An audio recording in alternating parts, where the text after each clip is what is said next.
गणेशाय नमः। श्री सरस्वती नमः। श्री गुरुभ्यो नमः। जगद्गुरु नरेंद्राचार्य महाराज की जय। सद्गुरु रामानंदाचार्य महाराज की जय।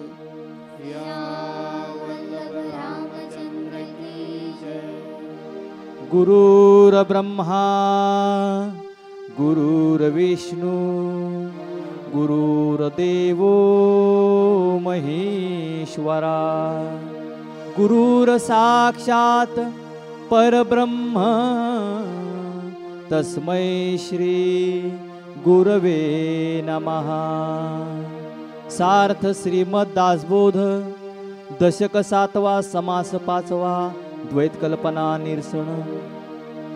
श्रीराम केवळ ब्रह्म जे बोलिले ते अनुभवास आले आणि मायेसेही लागले अनुसंधान। ब्रह्म अंतरे प्रकाशे आणि माया हे प्रत्यक्ष दिसे। आता हे द्वैत निरसे कवणे परिहो। म्हणून सर्व साक्षी मन तेची आलिया उन्मन।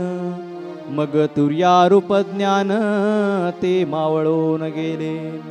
जयास दैत भासले ते मन उन्मन झाले। द्वैता अद्वैताचे तुटले अनुसंधान।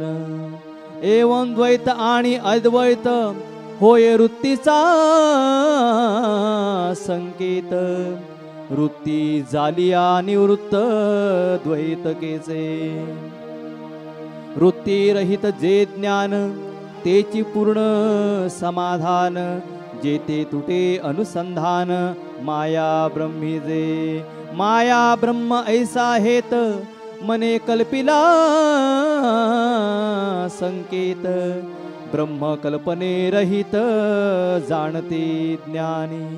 पुंडलीक वरदे हरी विठ्ठल।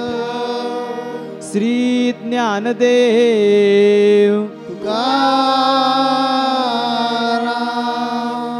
पंढरीनाथ महाराज की जय। जगद्गुरु नरेंद्राचार्य महाराज की जय। अनंत श्री विभूषित जगद्गुरु रामानंदाचार्य श्री स्वामी नरेंद्राचार्यजी महाराज यांच्या चरणकमलांना वंदन करून आज ह्या संतसंगाला उपस्थित माझ्या सर्व गुरुबंधू आणि गुरुभगिनी यांना माझा श्री गुरुदेव। मागच्या संतसंगात आपण पाहिलं विमलज्ञान शुद्ध ब्रह्मावर निरूपण ऐकलं। आज दशक 7वा समास 5वा या समासामध्ये समर्थांनी द्वैत्य कल्पना निरसन या विषयावर निरूपण केलं आहे। द्वैत्य कल्पना म्हणजे खोट्या कल्पनांचा निराश। या समासाच्या प्रारंभी श्रोत्यांनी समर्थांना प्रश्न विचारला आहे की माया आणि ब्रह्म हे द्वैत्य कसे बरे निर्माण झाले। या प्रश्नाचं उत्तर देताना समर्थ सांगतायत की जे अनेक प्रश्न आपल्या मनामध्ये उमटतात, जे विकार जे विचार आपल्या मनामध्ये उमटतात, ह्या मनानेच हा संपूर्ण द्वैत्याचा घोटाळा हे मनच निर्माण करत असतं। कारण या मनामध्ये सतत संकल्प आणि विकल्प होत असतात। हे मन कल्पना केल्याशिवाय राहतच नाही आणि म्हणूनच ब्रह्माची कल्पना म्हणजे काय तर संकल्प आणि मायेची जी कल्पना आहे तो म्हणजे विकल्प। आणि मुळातच शास्त्राने मनाची व्याख्या केली आहे संकल्प विकल्पात्मक मनः। ह्या मनामुळेच ही सर्व माया ही सृष्टी निर्माण झाली आहे। ब्रह्म एकमेवच आहे, परंतु ते ज्या उपाधीने व्यक्त होते त्या उपाधीला सत्यत्वाचा भास होतो। आता ब्रह्म आणि माया ह्या दोघांना जाणणारी एक मानसिक अवस्था आहे, तिला तुर्या अवस्था असं म्हणतात। ती ब्रह्मही जाणते आणि मायाही जाणते आणि म्हणूनच तिला सर्व साक्षिणी असं म्हटलंय। सर्व जाणणं हा तिचा काय गुण आहे। आणि पुढे जाऊन समर्थांनी काय सांगितलं आहे की असं हे मन जे वाऱ्याहून चपळ आहे, जे आवरता येत नाही आपल्याला, असं हे मन ब्रह्म आणि मायेला जाणून घेता घेता असं काही विस्तारित जातं की ते बघता बघता उन्मन होऊन जातं।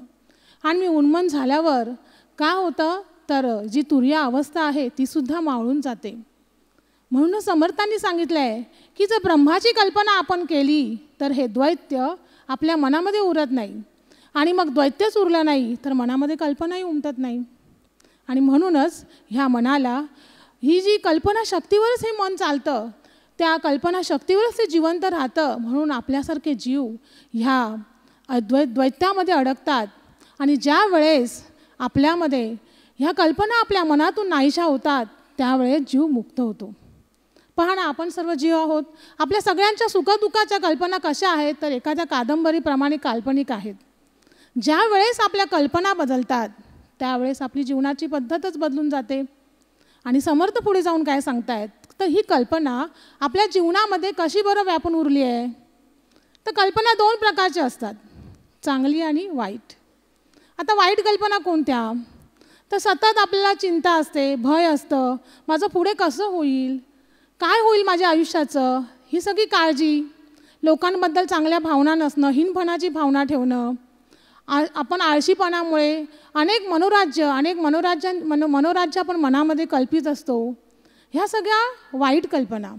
आणि वाईट कल्पना काय करतात तर आपल्या मनामध्ये देहबुद्धी जास्त पोचतात आणि मन अधिकाधिक आकुंचित करतात.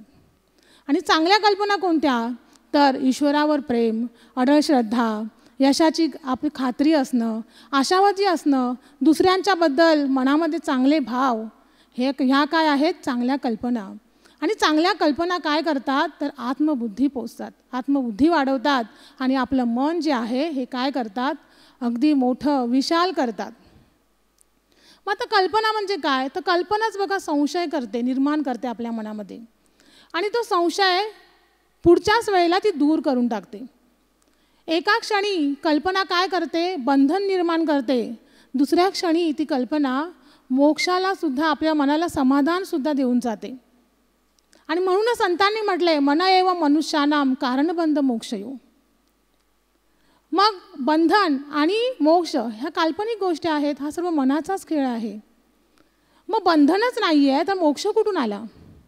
इथे एक छोटासा दृष्टांत दिला आहे समर्थांनी की आपण जंगलातून जातो आहे, अंधार झालेला आहे आणि अंधारामध्ये भूताची भीती वाटते आपल्याला. भूत अंधार म्हटलं की एवढी भीती वाटते काही लोकांना की भूताची कल्पना मनात येते, भूत मन करू लागतं.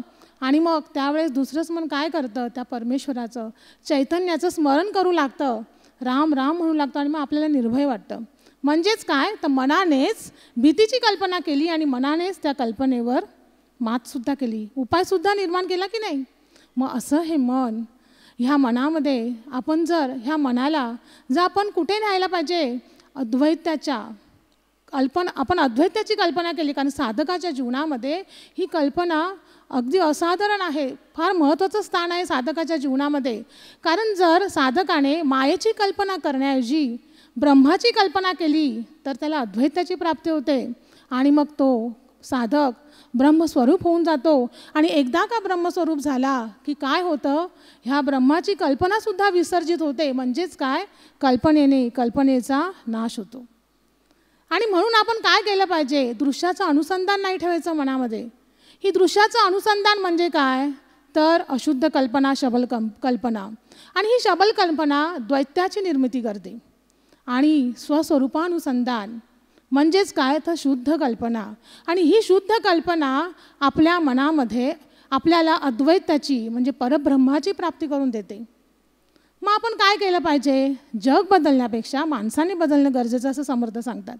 मग माणसाने बदलण्यासाठी काय केलं पाहिजे तर आधी मन बदलणं निकडीचं आहे. आणि म्हणूनच सर्व संत हे मनाला उपदेश करत असतात.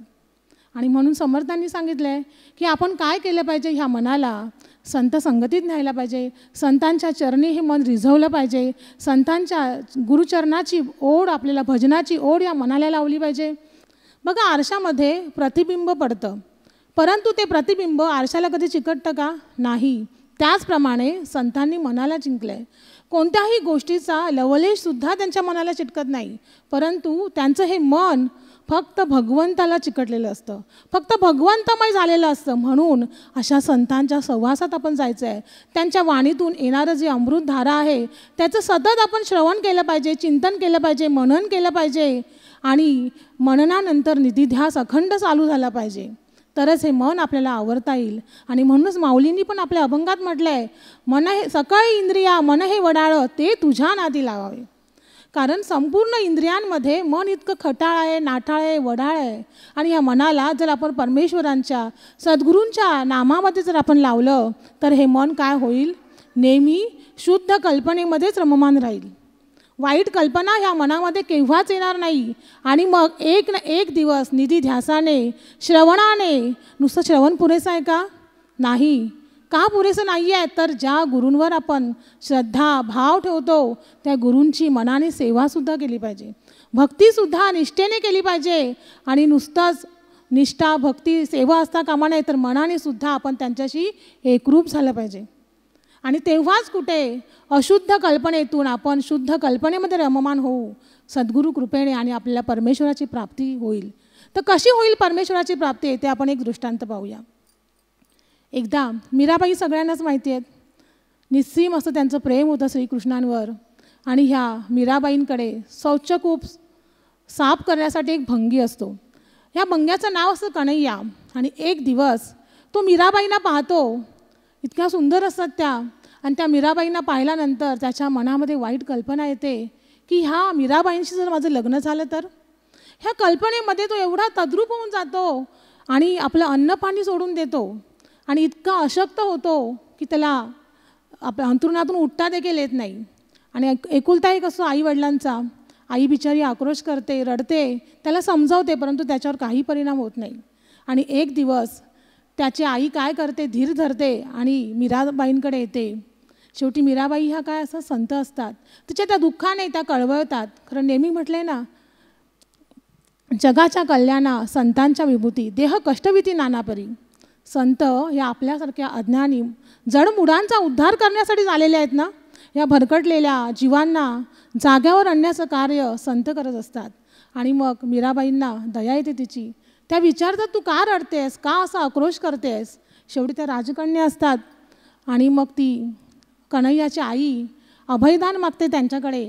आणि त्यांना सांगते की मला तुम्हाला काहीतरी सांगायचं आहे, पण तुम्ही रागवू नका, मला अभय द्या. मीराबाई सांगतात ठीक आहे. आणि मग ती सांगते की माझ्या मुलाने ध्यास घेतला तुमच्याशी लग्न करायचा. मीराबाई ऐकतात, हसतात आणि तिला सांगतात की तू एक काम कर, तुझ्या मुलाला इकडे पाठवून दे. एवढ्या दिवसापासून जेवलेला नसतो, अशक्त झालेला असतो, तरीही निरोप कळल्याबरोबर तो काय करतो, नटून थटून चांगले कपडे घालून धावत धावत मीराबाईंकडे येतो.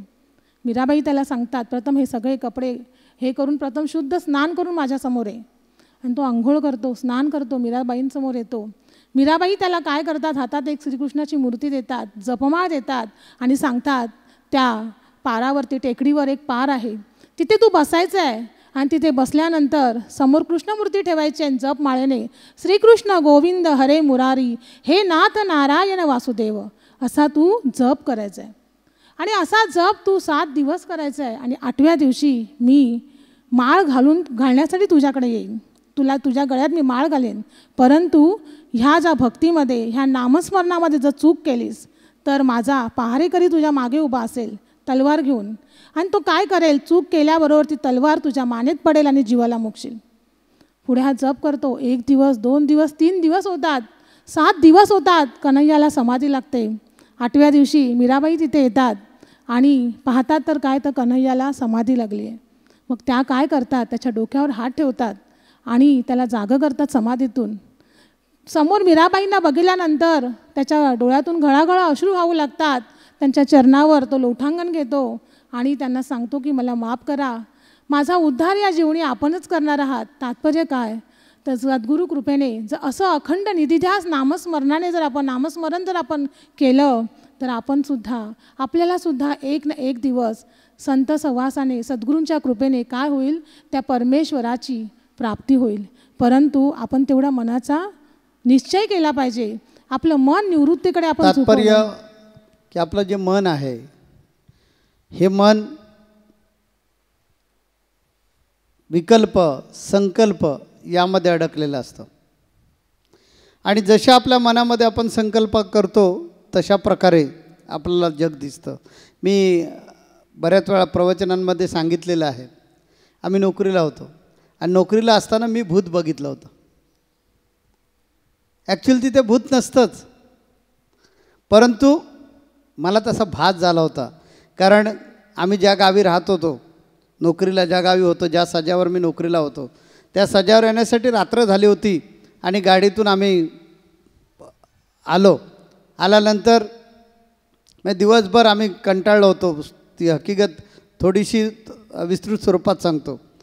आम्ही संपूर्ण जी नोकरी केली ती रत्नागिरी जिल्ह्यात केली आणि संगमेश्वर तालुक्याव्यतिरिक्त कुठेच नोकरी केली नाही. हे आपल्याला माहिती असू द्या, कारण बरेच जण सांगतात स्वामी माझे मित्र होते, स्वामी आणि मी एकदम क्लासमेट होतो.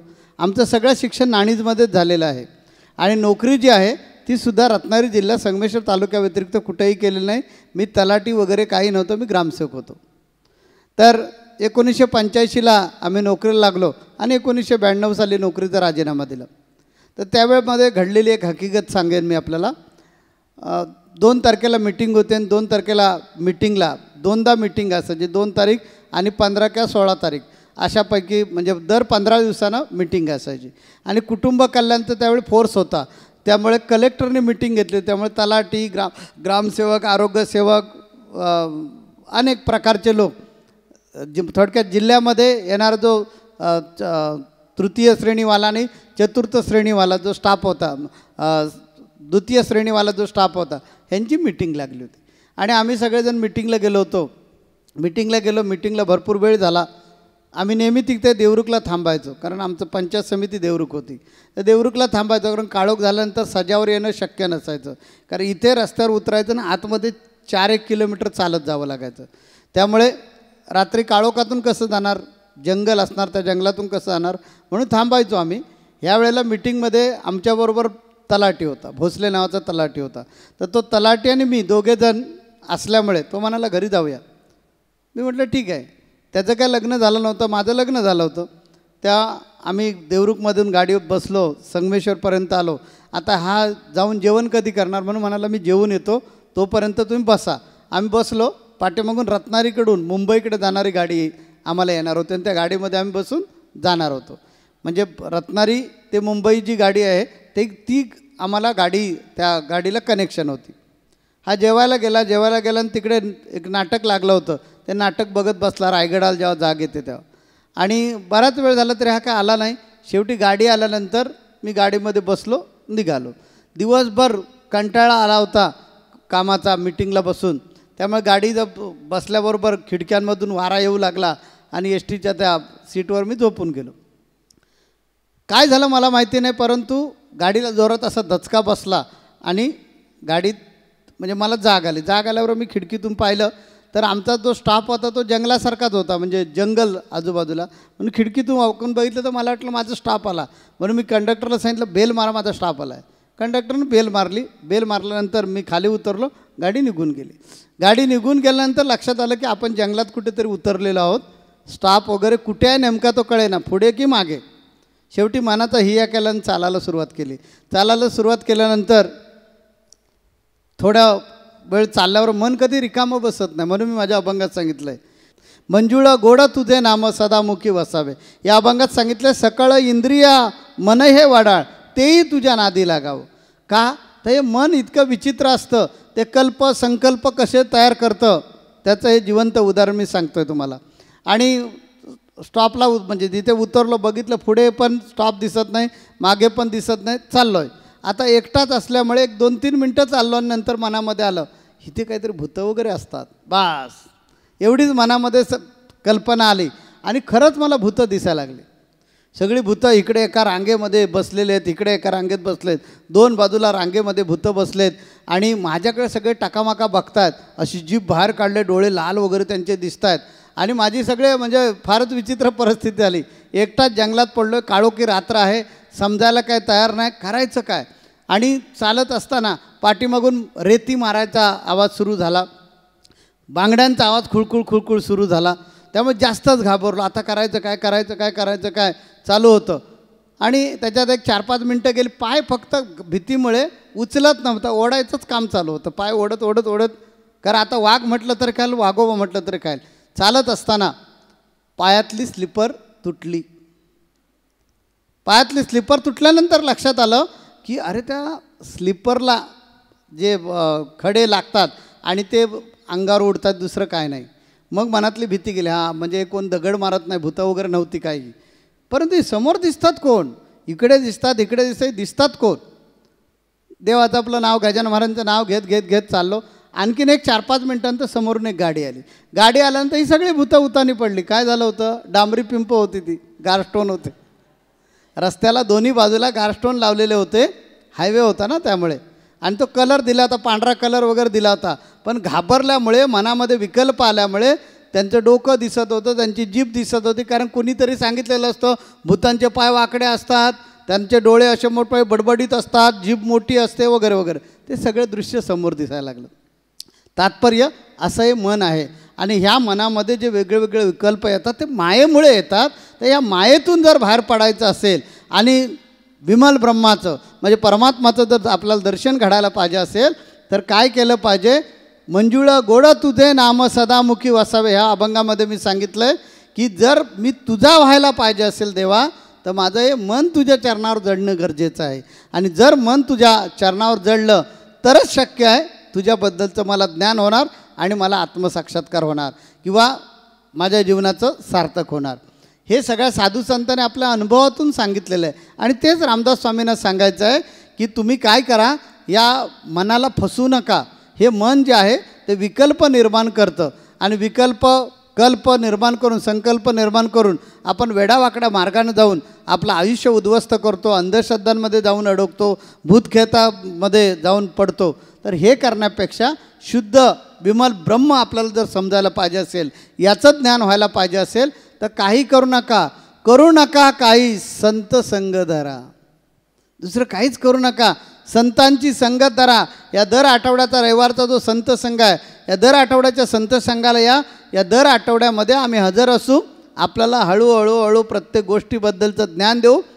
आणि एक दिवशी तुम्हीच म्हणाल, ज्यावेळी परब्रह्माबद्दलचं पूर्ण ज्ञान, शुद्ध ज्ञान, खरं ज्ञान ज्यावेळी तुम्हाला होईल तर तुम्हीच म्हणाल देव पहावयास आलो आणि देवच होऊन ठेलो.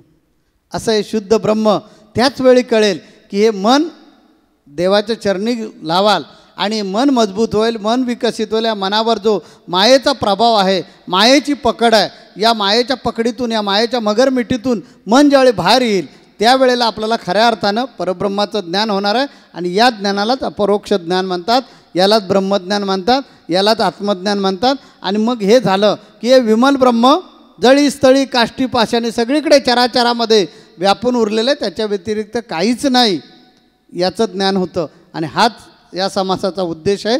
त्यामुळे समर्थ रामदास स्वामींनी जे सांगितलेलं आहे ते मला ज्या पद्धतीने जमेल त्या पद्धतीने सांगण्याचा प्रयत्न केला. आपण ते जरूर ग्रहण करावं आणि आपल्या जन्माचं कल्याण करून घ्यावं. आमचा नाथांचा आशीर्वाद तुमच्या पाठीशी आहे. जगद्गुरु नरेंद्राचार्य महाराज की जय. सद्गुरु काळसिद्धेश्वर महाराज की जय. संत शिरोमणी गजानन महाराज की जय. आद्य जगद्गुरु रामानंदाचार्य महाराज की जय. सिया वल्लभ रामचंद्र की जय.